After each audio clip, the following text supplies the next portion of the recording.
Jacob heard that Laban's sons were saying, Jacob has taken everything our father owned and has gained all this wealth from what belonged to our father. And Jacob noticed that Laban's attitude toward him was not what it had been. Then the Lord said to Jacob, Go back to the land of your fathers and to your relatives, and I will be with you. So Jacob sent word to Rachel and Leah to come out to the fields where his flocks were. He said to them, I see that your father's attitude toward me is not what it was before, but the God of my father has been with me. You know that I've worked for your father with all my strength, yet your father has cheated me by changing my wages 10 times. However, God has not allowed him to harm me. If he said, the speckled ones will be your wages, then all the flocks gave birth to speckled young. And if he said, the streaked ones will be your wages, then all the flocks bore streaked young. So God has taken away your father's livestock and has given them to me. In breeding season, I once had a dream in which I looked up and saw that the male goats mating with the flock were streaked, speckled, or spotted. The angel of God said to me in the dream, Jacob. I answered, Here I am. And he said, Look up and see that all the male goats mating with the flock are streaked, speckled, or spotted, for I have seen all that Laban has been doing to you. I am the God of Bethel, where you anointed a pillar and where you made a vow to me. Now leave this land at once and go back to your native land.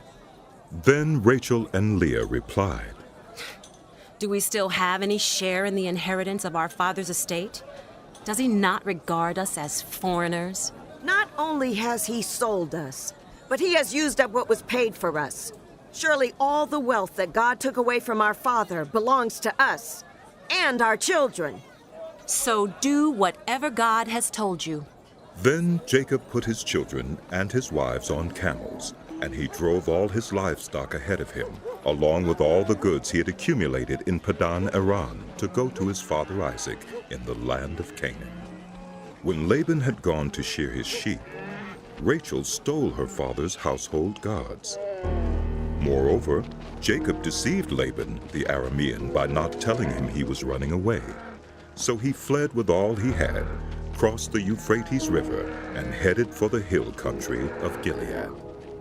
On the 3rd day, Laban was told that Jacob had fled. Taking his relatives with him, he pursued Jacob for 7 days and caught up with him in the hill country of Gilead. Then God came to Laban the Aramean in a dream at night and said to him, Be careful not to say anything to Jacob, either good or bad.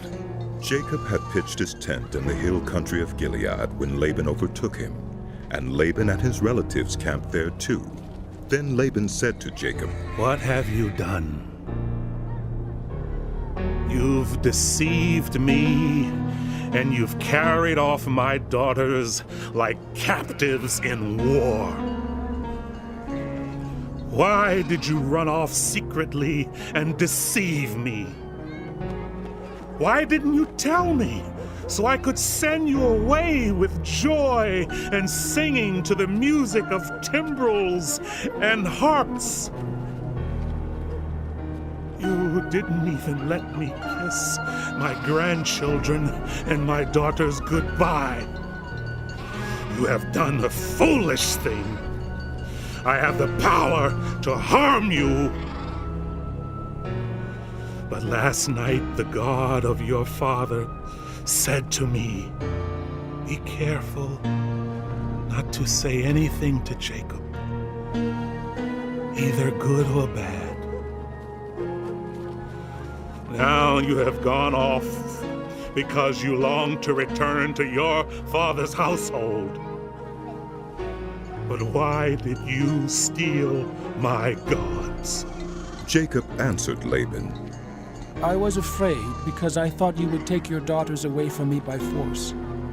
But if you find anyone who has your gods, that one shall not live. In the presence of our relatives, see for yourself whether there is anything of yours here with me. And if so, take it. Now Jacob did not know that Rachel had stolen the gods. So Laban went into Jacob's tent, and into Leah's tent, and into the tent of the 2 female servants, but he found nothing. After he came out of Leah's tent, he entered Rachel's tent. Now Rachel had taken the household gods and put them inside her camel's saddle and was sitting on them. Laban searched through everything in the tent but found nothing. Rachel said to her father, Don't be angry, my lord, that I cannot stand up in your presence. I'm having my period. So he searched but could not find the household gods. Jacob was angry and took Laban to task. What is my crime? He asked Laban.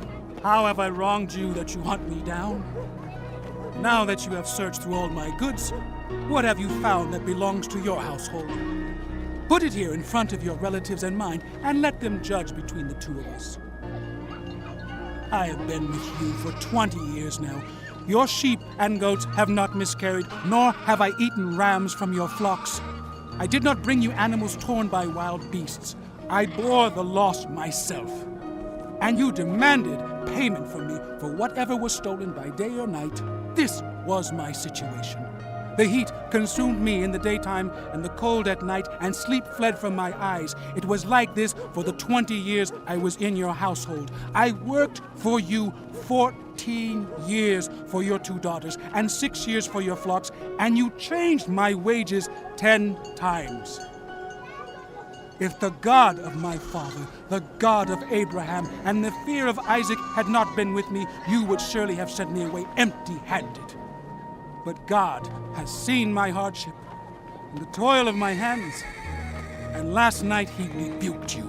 Laban answered Jacob, The women are my daughters, the children are my children, and the flocks are my flocks. All you see is mine. Yet what can I do today about these daughters of mine, or about the children they have borne? Come now, let's make a covenant, you and I, and let it serve as a witness between us. So Jacob took a stone and set it up as a pillar. He said to his relatives, Gather some stones. So they took stones and piled them in a heap, and they ate there by the heap. Laban called it Jegar-sahadutha, and Jacob called it Galeed. Laban said, This heap is a witness between you and me today. That is why it was called Galeed. It was also called Mizpah, because he said, May the Lord keep watch between you and me when we are away from each other. If you mistreat my daughters, or if you take any wives besides my daughters, even though no one is with us, remember that God is a witness between you and me. Laban also said to Jacob, Here is this heap, and here is this pillar I have set up between you and me. This heap is a witness, and this pillar is a witness, that I will not go past this heap to your side to harm you, and that you will not go past this heap and pillar to my side to harm me. May the God of Abraham and the God of Nahor, the God of their father, judge between us. So Jacob took an oath in the name of the fear of his father Isaac. He offered a sacrifice there in the hill country and invited his relatives to a meal. After they had eaten, they spent the night there. Early the next morning, Laban kissed his grandchildren and his daughters and blessed them. Then he left and returned.